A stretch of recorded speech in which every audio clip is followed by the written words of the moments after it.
এই ভাদ মাহৰ শুক্ল পক্ষৰ অষ্টমী তিথি ৰোহিণী নক্ষত্ৰ ৰাতি 12 বজাত বসুদেৱ আৰু দৈৱকী অষ্টম সন্তান ৰূপে প্ৰভু শ্ৰীকৃষ্ণ এই ধৰাধামলৈ আহিছিল। সমগ্ৰ পৃথিৱীতেই কৃপা দৃষ্টি ৰখাবলৈ ভগৱান শ্ৰীকৃষ্ণৰ চৰণতে এই শুভ পবিত্ৰ দিনটিত নিজৰ মনটোক অৰ্পণ কৰাটো উচিত। এই দিনটিত সকলো ভক্তৰে প্ৰাণত তেওঁ বিৰাজমান কৰি থাকে।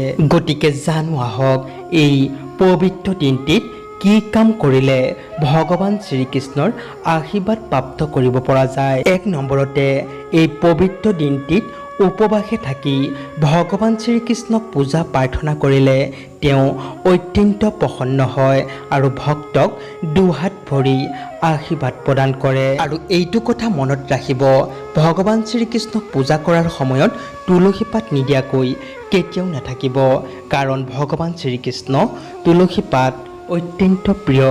গতিকে এই পূজাত তুলসী পাত অৱশ্যেই ৰাখিব, নহ'লে ভগৱান শ্ৰীকৃষ্ণ ৰুষ্ট হয় আৰু আপোনাৰ ওপৰত অসন্তুষ্ট থাকিব। 2 নম্বৰতে এই পবিত্ৰ দিনটিত অসহায় লোকক আপোনাৰ সাধ্য অনুসাৰে দান কৰিলে অত্যন্ত মংগল হয়।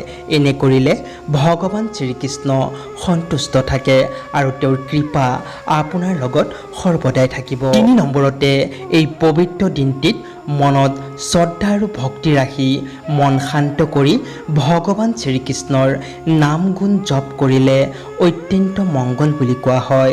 এনে কৰিলে ভগৱান শ্ৰীকৃষ্ণ সন্তুষ্ট হয় আৰু তেওঁৰ গুণানুকীৰ্তন কৰিব পাৰিলে অত্যন্ত মংগল হয়। এনে কৰিলে ভগৱান শ্ৰীকৃষ্ণৰ আশীৰ্বাদ আপোনাৰ ওপৰত সৰ্বদাই থাকিব।